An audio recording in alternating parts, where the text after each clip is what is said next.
에스라서 6장 19절에서 22절의 말씀입니다.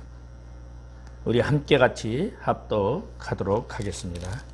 사로잡혔던 자의 자손이 첫째 달 14일에 유월절을 지키되 제사장들과 레위 사람들이 일제의 몸을 정결하게 하여 다 정결하게 하며 사로잡혔던 자들의 모든 자손과 자기 형제 제사장들과 자기를 위하여 유월절 양을 잡으니 사로잡혔다가 돌아온 이스라엘 자손과 자기 땅에 사는 이방 사람의 더러운 것으로부터 스스로를 구별한 모든 이스라엘 사람들에게 속하여 이스라엘의 하나님 여호와를 찾는 자들이 다 먹고 즐거움으로 이래 동안 무교절을 지켰으니 이는 여호와께서 그들을 즐겁게 하시고 또 아수르 왕의 마음을 그들에게로 돌려 이스라엘의 하나님이신 하나님의 성전 건축하는 손을 힘있게 하도록 하였음이더라. 아멘.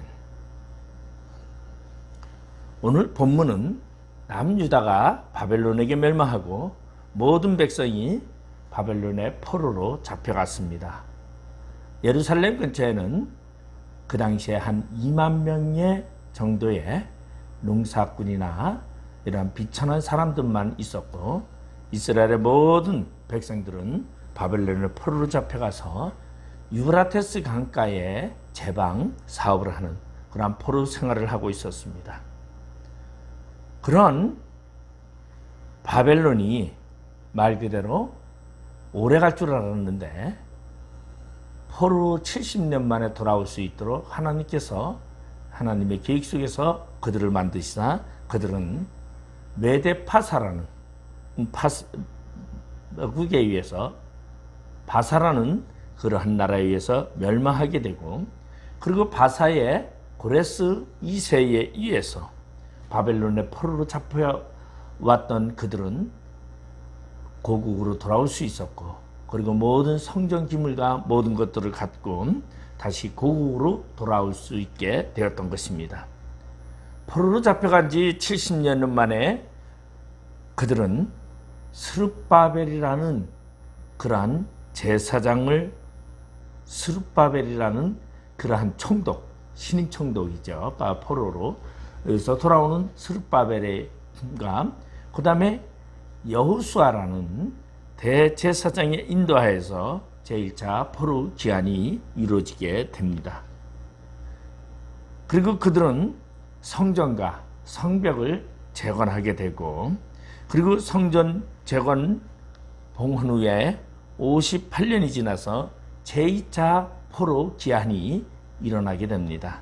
바로 그래 이끌었던 사람은 학사 에스라에 의해서 이루어지게 되었고 2차 기한 시에 에스라는 에스라서 7장 10절에 보면은 에스라가 여호와의 율법을 연구하여 준행하며 율례와 규례를 이스라엘에게 가르치기로 결심하였더라. 바로 에스라는 율법사들을 데리고 바로 바벨론에 있던 그러한 율법사들 이러한 율법사들을 데리고 고국으로 포로 2차 기한을 하게 되어서 그래서 예루살렘에 그들은 돌아와 그리고 이스라엘 백성들을 상대로 율법을 가르치며 그리고 그들에게 교육을 시키는 그래서 성경의 마지막 장에 보면은 말라기서라든가 느헤미서라든가 이러한 모든 서들은 에스라의 율법을 가리키는 그 모습을 존중하고 그리고 그것을 생활의 모태로 만들고 있는 그러한 모습을 우리는 종종 발견할 수 있습니다. 그러면 에스라라는 이 학사가 바벨론 포로 2차 기한을 하면서 율법을 가르치게 된 그러한 이유는 1차 포로 기한했던 스룹바벨과 예수아가 죽게 되자 백성들의 신앙은 해이해졌고 그리고 율법에 금지된 이방인과의 혼인 등 타락 등 여러 가지를 만연해지다 보니까 이것은 안 되겠다 그렇게 생각하고 하나님께로 돌아가자라는 회개운동을 펼치게 될 수밖에 없었던 것이었습니다. 그리고 그들은 하나님의 전 역사를 위하여 일하는 그러한 자에게는 하나님께서 은혜를 베푸신다. 그리고 하나님은 그러한 자를 결코 그냥 놔두지 아니한다. 그래서 오늘 성전 건축하는 손을 힘있게 하도록 하셨음이니라. 그렇게 말씀하신 본문 내용과 같이 바로 하나님의 일을 하는 데 있어서 하나님이 함께 하시고 그 하나님의 일을 만들어가게 하시는데 하나님은 어떠한 자에게 그러한 역사를 하는가, 우리가 함께 오늘 이 본문을 통하여 은혜를 나누고자 합니다. 먼저 오늘 본문 21절에 보면은 사로잡혀갔다가 돌아온 이스라엘 자손과 자기 땅에 사는 이방 사람의 더러운 것으로부터 스스로 구별한 모든 이스라엘 사람들에게, 그렇게 말하고 있어요. 그러니까 먼저 구별한 사람들에게, 스스로 구별한 모든 사람에게 하나님의 역사가 함께 하시고 하나님이 힘있게 하신다라는 것을 말해주고 있습니다. 오늘 바벨론에서 돌아온 이들은 말 그대로 이들은 거주지별로 이렇게 스가랴서에서는 2장에 보면은 표현이 되어 있습니다. 이들 대부분이 바벨론에서 출생한 2세들에 의해서 지금 이스라엘의 백성들이 모여 살고 있는 것을 볼 수 있는데, 그들은 하나님을 알고 하나님을 믿었지만은 어떻게 보면은 그들은 하나님에 대한 절대적인 그 하나님에 대한 믿음이 그들에겐 부족했던 것을 볼 수 있습니다. 그리고 그들은 자신들이 살고 있는 현실 여건 속에서, 그러한 상황 속에서 하나님의 자녀임을 발견하고 그것을 명심하고서 부끄러움 없이 살기보다는 자신들의 환경 속에 닥쳐오는 세상의 삶 속에 그들은 만연해서 그 세상에 물들어가는 그러한 생활을 하고 있었다라는 것을 볼 수 있습니다. 그러면 우리 먼저 예수를 믿는 우리는 어떠한 자가 되어야 되겠느냐? 바로 세상과 구별된 자가 되어야 된다는 것을 말해주고 있습니다. 그러면 세상 사람과 하나님의 사람의 차이점은 무엇입니까? 세상 사람이라는 것은 그들의 환경 속에서 자기의 목적을 가지고 자기의 소원을 가지고 어떠한 목적을 가지고 가지만, 하나님의 사람은 제일 우선시되는 것이 하나님의 영광이라는 것입니다. 그러니까 우리는, 하나님을 믿는 우리는 하나님의 영광을 위해서 이 땅에 살아가야 하는 것이 우리의 본분이고 우리 인간의 삶이라는 것을 말해주고 있습니다. 그렇기 때문에 세상 사람들과 같으면 안 된다는 것이죠. 그래서 이방 사람들의 더러운 것으로부터 스스로 구별한 자들, 바로 그러한 자를 하나님이 기뻐 받으실 수밖에 없어요. 왜? 그러한 자는 하나님의 영광을 위해서 살기 때문에 하나님께서 그들을 함께 하시고 그리고 하나님께서 책임져 주신다는 것입니다. 우리 누군가에게 헌신을 하면 그 사람은 그 헌신하는 사람을 그냥 버리지는 않는다라는 것을 우리는 생각할 수 있습니다. 그런데 구별이라는 것은 바로 스스로 내가 자신을 알고 자신을 발견해야 된다는 것이죠. 하나님의 백성임을 발견해야 합니다. 우리는 하나님의 백성이고 나는 하나님의 백성으로서의 삶을 살아가야 한다는 것을 내가 깨닫고, 그리고 하나님의 백성으로서의 삶을 살아가기 위해서 하나님이 원하는 방법으로 살아가야 합니다.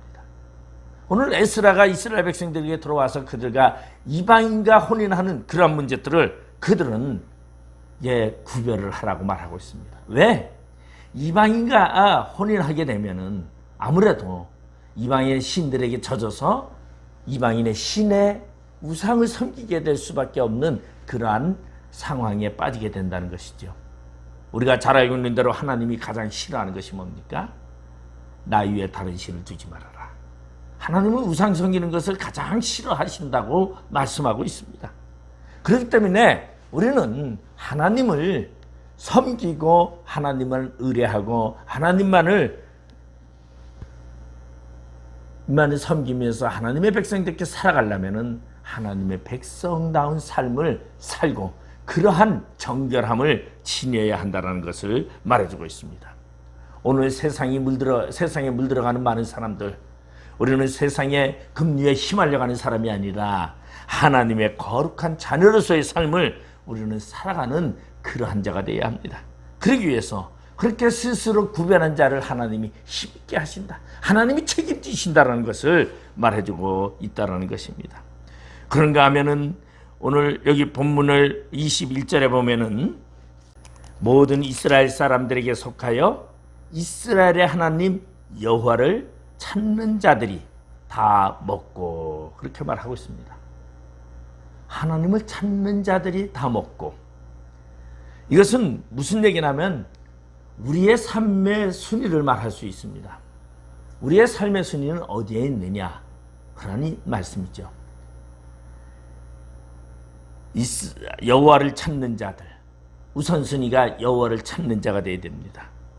하나님을 찾는 삶에 우리의 삶의 순위를 먼저 두어야 한다는 것입니다. 그래서 바울은 고린도전서 10장 31절에 보면 그런즉 너희가 먹든지 마시든지 무엇을 하든지 다 하나님의 영광을 위하여 하라.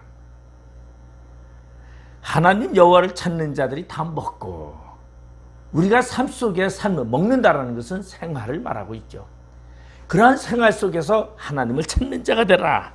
그러할 때에 하나님은 그러한 자에게 힘있게 하시고 그러한 자에게 역사하시고 그러한 자들과 함께 하신다라는 것입니다. 우리가 그 청교도라는 우리 사람들이 있습니다. 그들은 무엇 때문에 하나님을 섬기는 신앙 제일주의로 그들은 살아갔던 사람들입니다.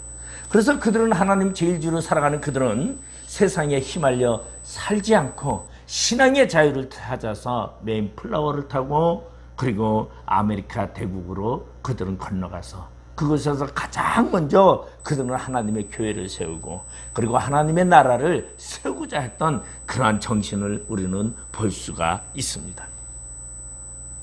그러나 반면에 우리 공산주의의 대표격이라고 말할 수 있는 그 소련 소비에트 연맹은 왜 망했습니까?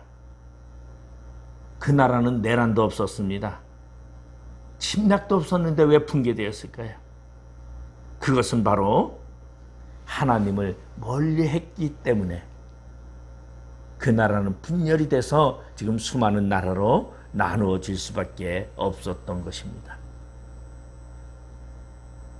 전 세계를 바라보면은 지금도 하나님을 멀리하는 그러한 나라들이 많이 있습니다. 그러한 사회주의 국가들이 결국은 망해가는 것을 볼 수 있죠. 여러분, 공산주의가 과거에 공산주의 사회주의가 굉장히 번성할 줄 알았어요.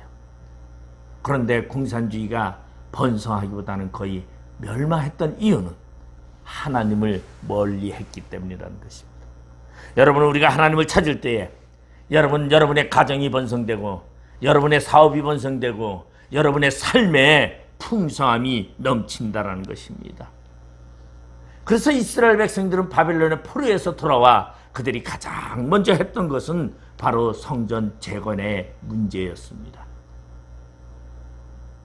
주전 539년에 고레스가 바벨론을 침공하여서 바벨론을 빼앗고 538년에 바벨론 그곳에 고레스 칙령을 발표하고 537년에 이스라엘 백성들은 스룹바벨을 중심으로 해서 예루살렘으로 돌아오게 됩니다.